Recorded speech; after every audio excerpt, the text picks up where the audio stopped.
It's another great week for PlayStation VR. Every week's a great week for PlayStation VR, but mostly, it's a great week for the weekly wrap-up.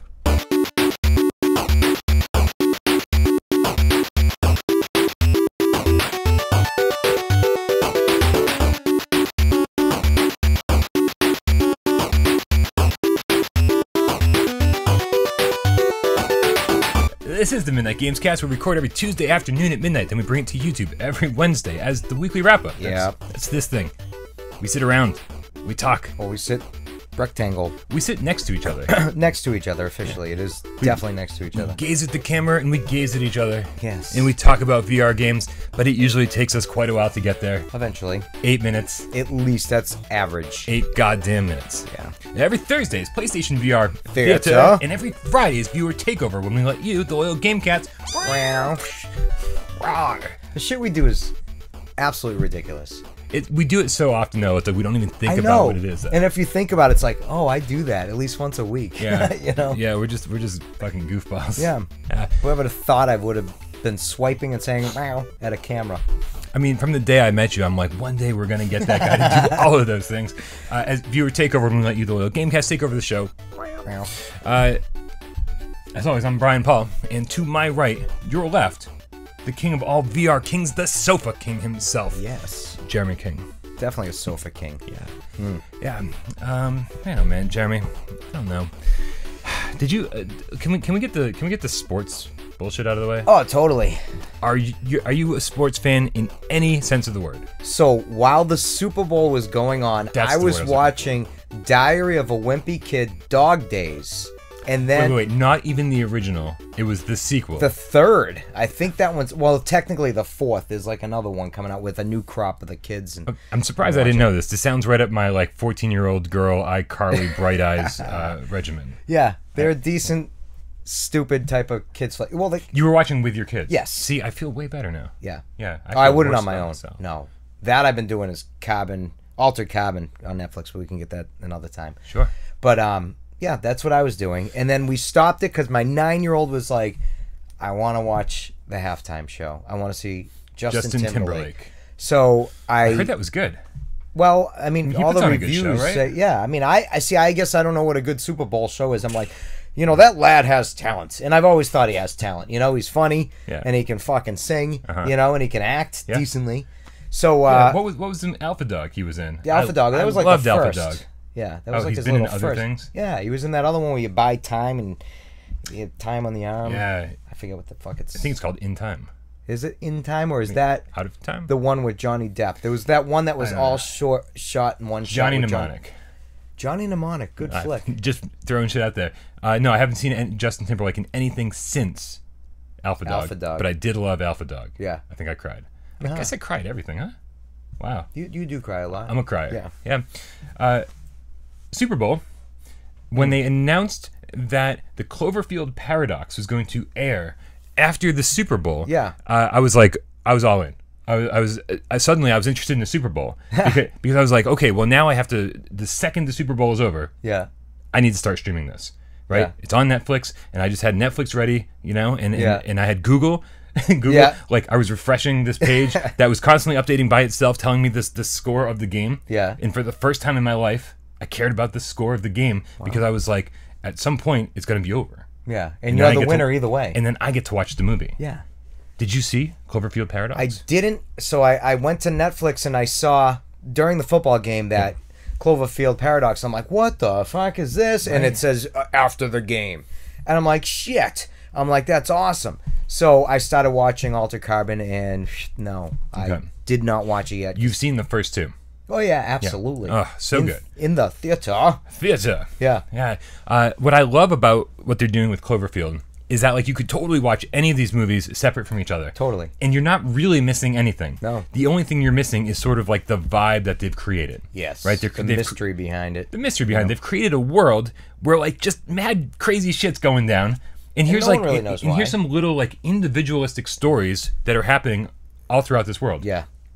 It's crazy, and I love it. Yeah. And so, Now, did I hear this correctly? I don't know. Reading somewhere about the Paradox one, that when they pick these up, these movies, they're kind of not Cloverfield movies, but they alter them in a sense. I wouldn't be even remotely surprised if that was the case. Yeah. And I'm okay with that. Yeah, totally. It works. Because, I mean, yeah. Because 10 Cloverfield Lane.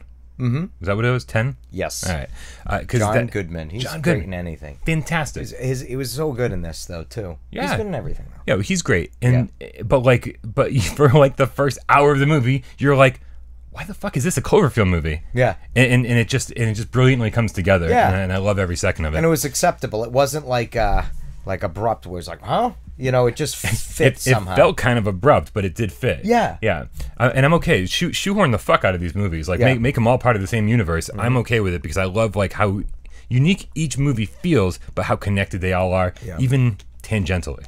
Mm-hmm. I don't know. So I saw that, and it's funny because here I am, week after week after week, apologizing to superstar Mikey Diaz, Game Cat extraordinaire, being like, I just can't find time to watch the hour and 22-minute movie Inside. Yeah. But the second the Super Bowl is over, I'm like, all bets are off. I'm doing nothing else except for watching the Cloverfield Paradox. And so there I am sitting there watching it going, I feel like a real scumbag right now. The whole time, I couldn't even enjoy Cloverfield because I was like, I should be watching Inside. So what did I do as soon as Cloverfield Paradox was over? You did it. Oh, I stayed up, man. Wow. I stayed up because I am movies. I am a man true to my word, and I watched Inside with subtitles as recommended by superstar Mikey Diaz, Game Cat extraordinaire. Not only did you had to watch and read, your eyes must have been hurting. I start off in bed. You know, I'm all cuddled up. I got the covers over me. I'm like, this is the perfect. Oh, that's perfect because you can lay there in your bed. Perfect, and like the screen is big enough. It's 50 inches, 50 inches fucking plasma. like 8 feet away. Yeah. Plenty big. And so I was in a perfect horror movie stance. Yeah. You know, kind of half fetal position. I'm like, I've got a big pillow that I'm feet cuddling slightly off the edge of the bed so something can grab. No. Gotta wrap the blanket around the end of my feet so that can't happen. Never. And then and I've got a big fluffy pillow that I'm holding on to because I'm single and lonely. And I'm like cuddling that, and I've got like 7 pillows all around my head, and I'm like, I feel like I'm in the womb, which is oddly appropriate for this movie because it's all about a pregnant chick. Inside. Yes. And I gotta say, man, this is a fucking should we? Like, for real. If you like scary movies at all, and I know a lot of people have been like, it's just too damn gory, and I'm gonna speak up on behalf of this movie and say, it's perfectly gory. It's just the right amount of gore, appropriate goriness, because like, I mean, it is just over the top. Yeah. But that's what this movie has going for it, right? And also, I did watch a little bit with just to be like, how bad is the overdub? Yeah. It's really bad. Oh, it always. Yeah. It goes from being like this really well acted, well presented, well shot movie.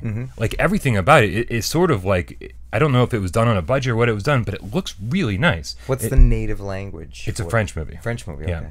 Yeah. And so I started watching it, and the English voice actors are horrible and just ruins everything. Yeah. So after 5 minutes of that, I started it over with the French language and English subtitles, and I was like blown away. I was on the edge of my seat. Really? And I'm so glad I had to watch it with subtitles because it made me pay attention to it. Yeah. Yeah. Yeah, you can't look away, go to your phone. Yep.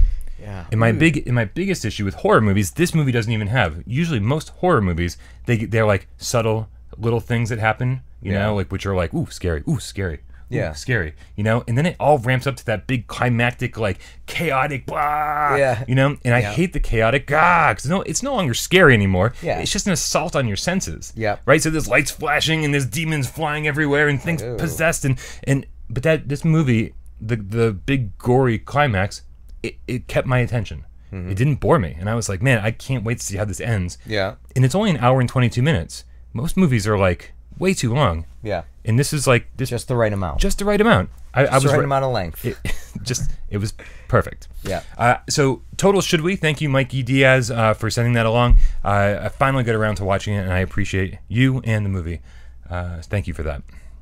Probably a good 5 months. To say. In my defense, he sent it for a Christmas present, and it didn't make it here until like 2 or 3 weeks ago.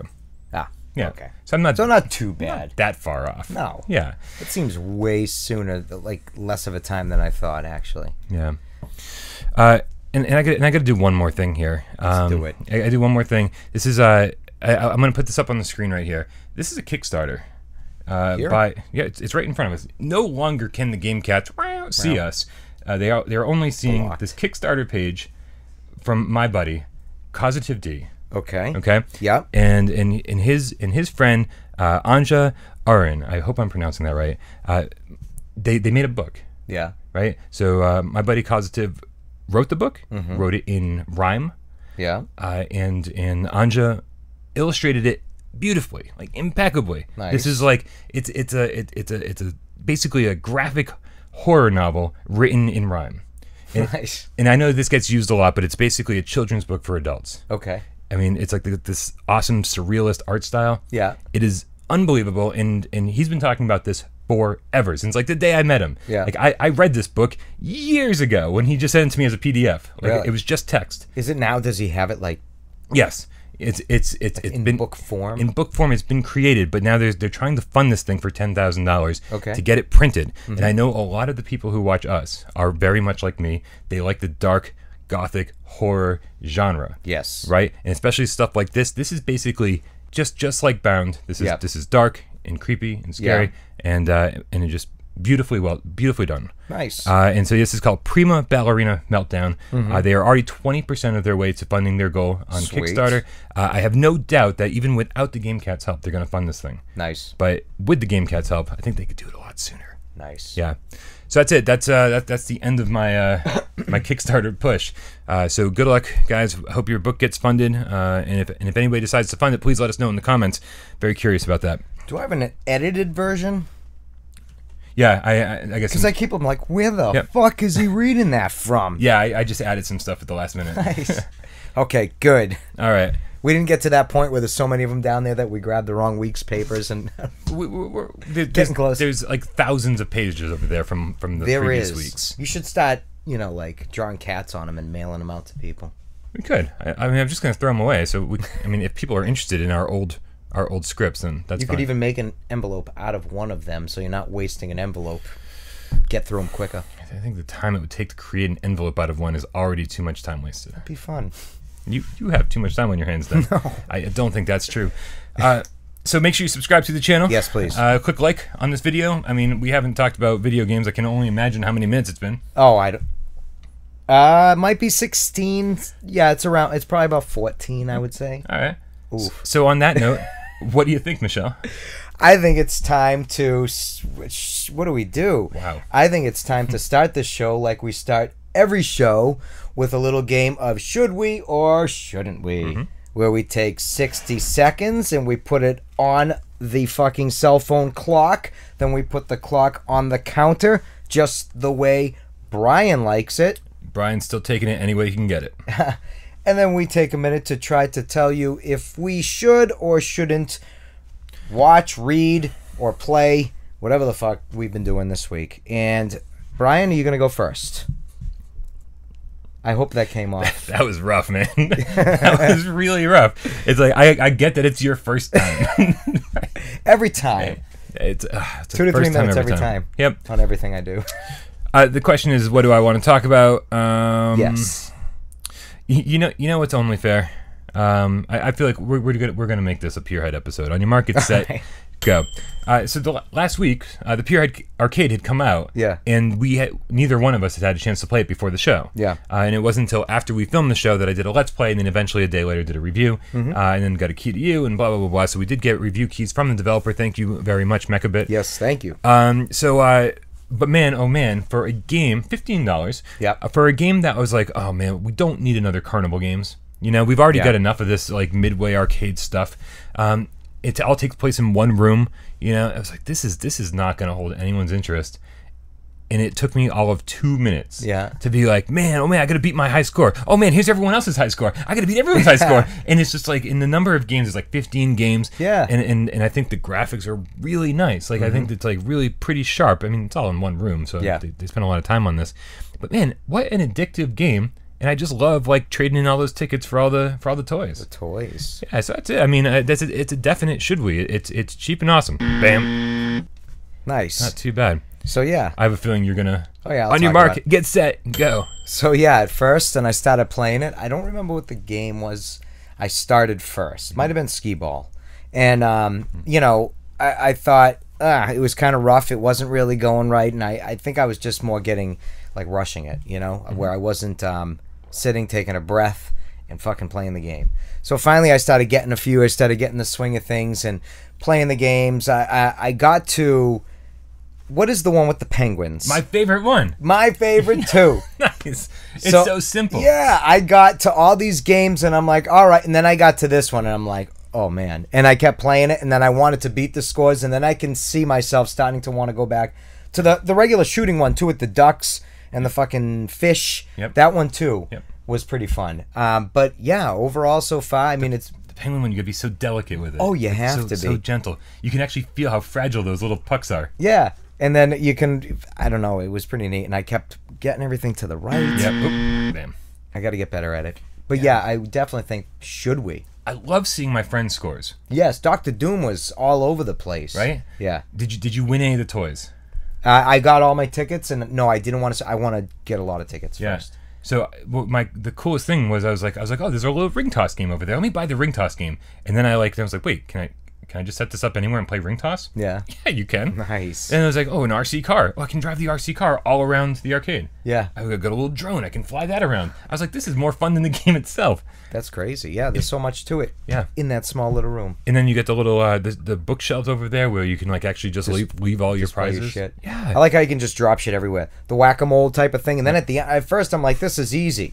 And then at the end they're like, you know what? No, fuck you. And it was like, oh my god, I couldn't hit shit. I think every time I've played the whack-a-mole game, I've cheated unknowingly, because there, you know how every single arcade or every single machine has two next to each other. Yes. Well, I went over to the whack-a-mole thing and I took both of them out, and nice. I was doing this, and it let me do it. Wow. And must have thought you were super fast. Yeah, and then I looked and I realized that there's only two for both machines. So like you're only supposed to have one at a time, I think.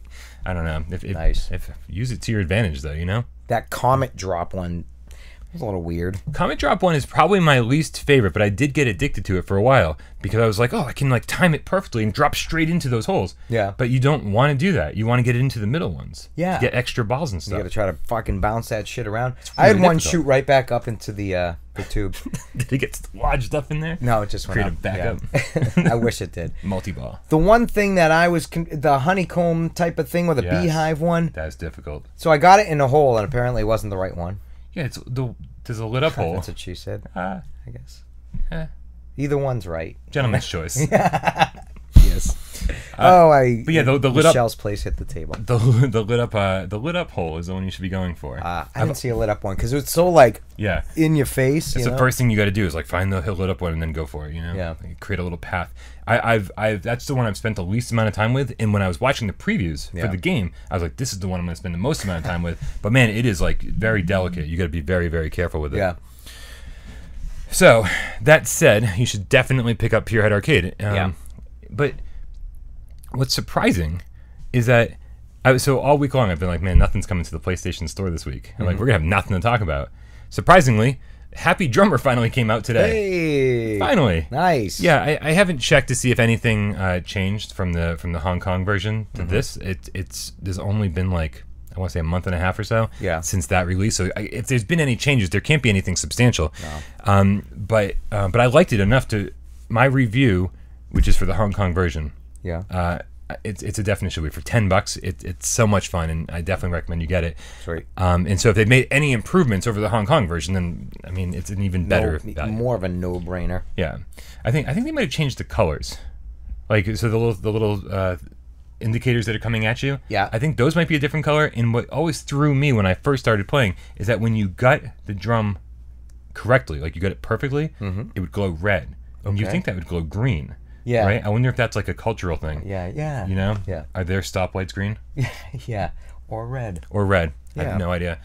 So I don't know. A little curious to see if there's any differences there. But unfortunately, that's all we really got this week. Last week we got the Pierhead Arcade, which we talked about. Yep. Restless Spirit was supposed to come out. It was a 360 video that was interactive. No show. I've been searching for it every single day on the store. Can't find it. It's not showing up. Out of Ammo came out, and that was a little underwhelming, a little undercooked, I think. Cold Iron. Yeah, that's a divisive one. Some people love it, some people hate it. I'm I'm somewhere in the middle. Yeah. It's like some people love it. Inception VR and In the Cloud VR Afterlife are 2 free apps you can download right now. I tried them both last night, and I mean, I can't really recommend either one of them even for free. In the Cloud VR Afterlife is just like a little 5-minute experience where you answer questions, and they try to create like a personality profile of you. But it doesn't seem to matter what you do. It just sends you through the same video no matter what. I did it 2 or 3 times, and I was like, bored. Strange. And then Inception VR is actually like a VR video viewing app. And I was like, this just seems like very poorly put together. It just seems like the interface was very clunky. Yeah. I was like, I don't know. And there wasn't enough to make it even worth being like, hey, you should check this out for this video specifically. But what's there is okay. I mean, it's free. Well. Yeah. Ho hum then, huh? Ho hum. But at least there was some pretty cool news that happened this week, PlayStation VR wise. The Persistence, which of course is my most anticipated PlayStation VR game, got announced that we finally got an official release date, July 24th, and it's coming out for £25. What does that translate to? Well, $49.99? The problem is it translates to $35. And so is it going to be $30 or $40? Because no game that has an MSRP of $34.99. That just doesn't happen. No. When they first debuted it, they talked about it having a companion app. So if you have a tablet or a phone or whatever, somebody on the couch can be like playing with you and like basically either helping you or playing against you, like throwing enemies your way. Huh. So it'd be kind of cool to have somebody just like in the room, like either helping you or hindering you. Going against you, yeah, no shit. So very, very excited about that. Sweet. The price concerns me because I thought this was going to be a $60 game, and then here we are, it's like, Well, at least it's priced appropriately, we'll say that. Yeah, well, hopefully it's one of those games where you get a lot for your money, and it's not overpriced. Maybe they're just trying to gear it right where it should be. Yeah, maybe. Be appealing, you know? Yeah. They want to get people to buy it. True. And so that said, we get a little update from Media Molecule, developers of Dreams. They said that their create mode, we can create dreams, or games, or stories, or whatever you're creating. Whatever the fuck it is. Which strangely all looks a little bit like Prima, Ballerina, Meltdown. The create mode will be fully PSVR compatible, not on day 1. Okay. They keep saying like day 2, which means like, 2 months later or something. Couple months, yeah. Couple patches. Soon after launch, it will be fully PSVR compatible, which is good. It's more than I thought we were going to get. I'm curious to see how many of the games are playable in VR. Like, can you only play certain ones that were created in VR in VR? We'll see. Yeah, hopefully. That might limit tremendously the amount that are out there. Well, luckily, it's more challenging, I imagine, to do one in VR. Sure. You know? I don't know. I think Media Molecule has always been really good about supporting their games. Okay. Right? I mean, like, Little Big Planet 1, 2, 3. Yeah, forget it. They're still supporting it, I feel like. They didn't make 3, did they? That was like Sumo Digital. Oh. Yeah, different company, I think. Or maybe that was the Vita version. I don't know. I can't keep up. It's too many games. Yep. But hopefully if there's enough push for it, if we're like, just bring it all to PSVR, maybe we can be like, please. And they'll do it. I don't know. Just maybe start a petition. Those seem to work so well. Yeah, don't they? Those controls are getting made. And then this final little thing, since there's not happening a lot in the U.S. store this week, and I've already covered Happy Drummer, I might actually download this from the Hong Kong store. It's called Pupil Wandering. And the reason that this is getting a lot of attention is A, because it's a game that we don't have here and it's out there. But the description is so horribly translated that they've translated it as an Asia-style horrible VR game. Oh, wow. And then later in the description, it actually calls it a horrible experience, which obviously isn't right. Yeah, no. They're trying to say horror or horror-themed or scary game or something, and somebody dropped the ball. That's awesome. Oh, I'm a huge fan of this. So I'm very curious to see what this is. I might stream it. I might review it. We'll see what happens. See how much time I have this week. Nice. But how much is it? It's like, I don't know. The Hong Kong dollar to US dollar translation. I think it's like 80 Hong Kong dollars. But I think that's way off. I think this is kind of a cheap game. If you say to Google, how many is 80 Hong Kong dollars? I wonder if that's the word, Hong Kong dollars. I feel it's not, and someone's going to comment. How much is 80 Hong Kong dollars? I'm not sure I understand. Maybe you should wait. Maybe you should be relax, patient. Lady. Maybe you should be patient. I don't have an address for Beth Payton. Tap the name below if you'd like to add one. Wow. This isn't going well. No, it's not. One more time. One more. How many US dollars is 80 Hong Kong dollars? It's It's $10.23. $10. Well, and 23 cents. And, $10. All right. Well, I guess I'll be playing that sooner than later. Yeah. Holy crap, $10. Maybe it is a horrible experience. For $10.23 or whatever, that might be a horrible experience. Yeah, we'll find out real One soon. worth having, though. I feel like it's going to be pretty good. Oh, yeah. I got to say, the trailer looked pretty damn good. Maybe the trailer will be running on top of us right here. Maybe. While we listen to Siri talk. Nice. Very strange. Very abruptly. Who's Beth Payton? Also, I don't know if you noticed, this is out. This is the yes, I did. First and only non-VR game I've talked about in a very long time. I've been wrestling with that title in my mind. I saw Seraphim was playing it earlier.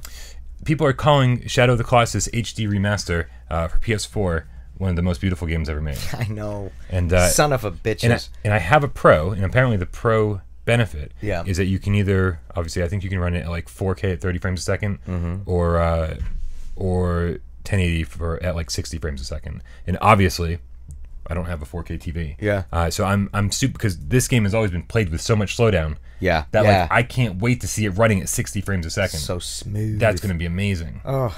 So I did buy it. It's one of the very few non-VR games I've bought in the last year. Yeah, at least. Yeah. So I'm very curious to check that out and maybe report back on it a little bit next week. I've been wrestling with that title as well, like trading in things, you know. I mean, it's not expensive, right? It's like $40. Yeah. And on Amazon, it's probably 32 with discount. Probably. Yeah.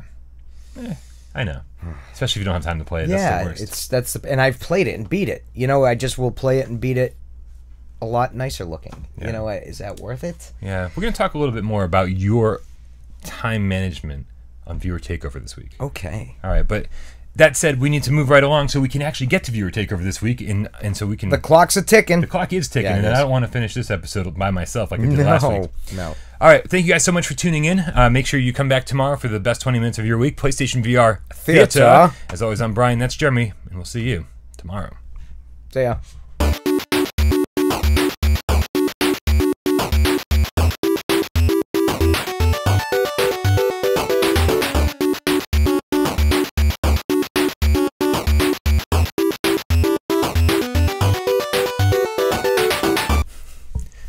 It's another great week for PlayStation VR. Every week's a great week for PlayStation VR, but mostly, it's a great week for the weekly wrap-up.